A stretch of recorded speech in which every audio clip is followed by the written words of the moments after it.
It's fun because you're just doing things that get you out of your own head and you're not really thinking about what you're doing, you're just going along with like the rhythm. Care2Create has allowed some young carers from Renfrewshire to take part in a variety of arts and music activities at the experience, and the great thing is it's at no charge to themselves.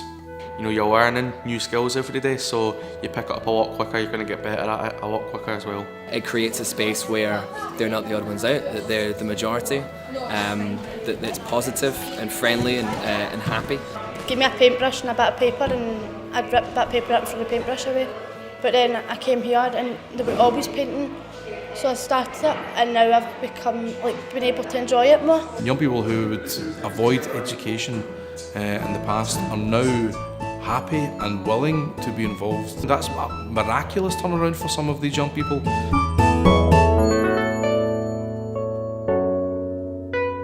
In 2014-15, we were funded by Cashback for Communities through Creative Scotland to run a programme of arts events and arts classes. The classes run on a weekly basis and they finish with an end-of-year event to celebrate the achievements, which was great. It was a fantastic experience. This year we were funded again by Cashback for Communities to expand on what we did last year.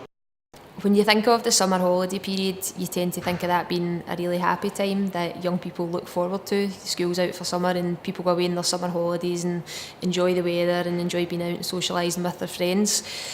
As you can imagine, that's very different in this environment. It's difficult to get kids to engage, it can be difficult for them to manage their emotions, and it can be difficult for us to understand where they're at and how they're feeling. The unit gets quite dull. I suppose you get sick of sitting with everybody, don't you? You just want to get a wee bit of time with yourself maybe, so take yourself away for a wee while.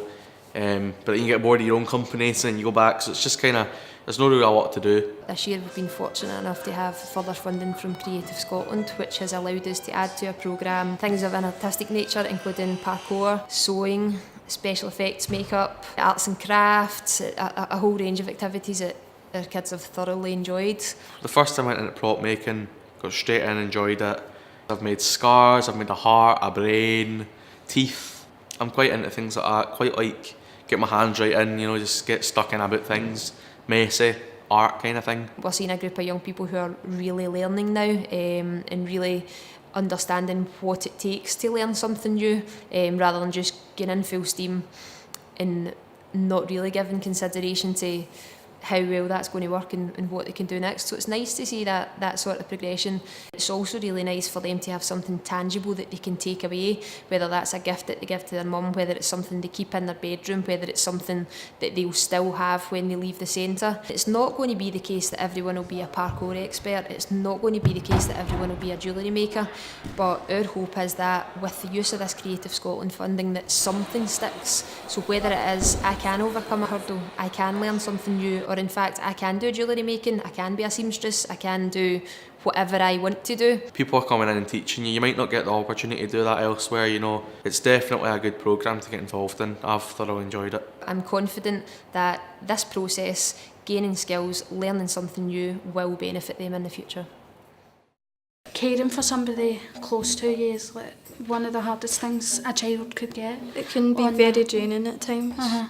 And like coming to this for maybe 2-3 hours a day, like a week, I'd give them a break from what they're doing every day, because it's like going to school and then coming home and straight into looking after somebody. It's important that they get a chance just to come here. They've got 2 hours when they can be themselves, relax, just kind of have a bit of kind of me time. Adam's a very talented musician, so he's teaching the kids drums, guitar, a bit of keyboard work, and Ali brings a great deal of artistic endeavour to the Thursday nights, so it can be a wee bit of painting, sewing, lots of different decorating. So the kids have been making things like decorated tiles, some of them have been painting mugs, and one of them did a great 65th birthday mug for her granny. In school you get told what you have to do in art, but like here you get to do what you want, so you don't have to draw a specific thing. It's a big difference because you're just getting time to do what you want.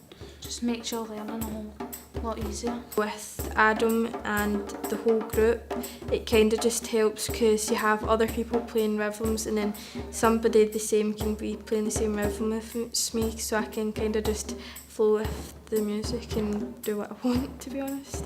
Sometimes maybe kids with these backgrounds have a sense of isolation, and no matter what adults can say to them, it's actually when they're speaking to other young people that experience similar things that they can reflect on and maybe feel that they're not alone and that there are other people out there going through the same things. You can get your mind off of what's happening at home, and when you go home you're in more of a happier mood and you're more ready to, be a young carer. All of the young people who attend the Care2Create group in Paisley are from the Renfrewshire area, and all of them are care experienced in some way, shape or form. They tell us that that always makes them feel a little bit different, and this is maybe the one place where they can just be themselves and not have to explain why mum isn't picking them up or why they don't live at home with mum and dad. DJ Paul's back!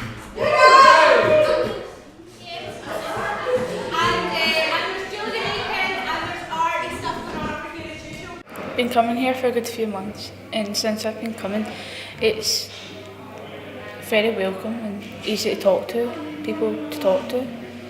and people just make you feel so welcome here, and there's so much to do, it's so enjoyable. See, if you'd asked me before I started if I'd ever seen myself singing, I'd probably laugh at you. I'd never recorded myself singing before, so coming along to this group, it helped me do that. It makes me feel good. It gives me a minute to just forget about everything, all my worries and stuff that's happening, how I feel, I forget about it all. We now have 24 young people's names on the register that have come to the group at some point, and we've got a regular group of about 16 or 17 young people who come every fortnight. In here everyone's on the same level and they all respect each other and are aware that everyone's kind of in the same boat and has faced similar issues. From that, we've seen some really positive developments in some young people. Some individuals who, before they started coming, had never spoken about their care identity, had never talked about their experience before, and are now just confident in the fact that, yes, I'm care experienced, yes, I've been in foster care or residential care, or I have a social worker. I'm also creative, I'm also an artist, I'm also a young person who's got lots of different interests as well. Some of the young people who have been involved in the project have never done jewellery making before, have never picked up a sewing machine before, have never done parkour, haven't painted, they haven't had the opportunities to take part in a whole wide range of activities. The funding has allowed that, giving the children and the young people an idea that maybe I could do this in future, maybe I could go to college, maybe I could go to university, maybe I could do this as a job, and it's something that maybe they've never ever considered before. I honestly think it will be a lot easier than they're worrying about. 90% of the times if you declare that you're care experienced, you'll get waved through most of the nasty paperwork type things and you won't get questioned on that. You'll never have to provide evidence. You might get a letter from your council and that's it. There'll be no kind of invasive questions about it. It's challenging, it really is, but in a good way. And in a good way that makes you stretch yourself as a person and you end up doing all sorts of things you would never have thought. The amount of personal growth, never mind the academic stuff that goes on, is so important. So I would never ever say shy away from any experiences you can get in higher education just because you're care experienced. I hope to do music when I'm older and kind of maybe go into theatre or music or something like that. So I think this has really helped me developing the skills to go and do that in the future. It's definitely a model that could be spread across the whole country. We don't have to have groups that focus on care experience, that invite young people to always have to talk about their care experience. It can just be, let's get creative, let's have fun. There's loads of young people who come and they enjoy it, and I enjoy it myself, and there's loads of things to do, and I hope more young people can come along. Care2Create project has came in with lots of different subjects and folk have been getting involved. Folk might not have the skills to do more academic subjects, but they're still getting education through things like this, practical things that they're going to enjoy. They're smiling, that they're happy, that they're engaged, that they're involved, that they want to be there. That's terrific, that's job done.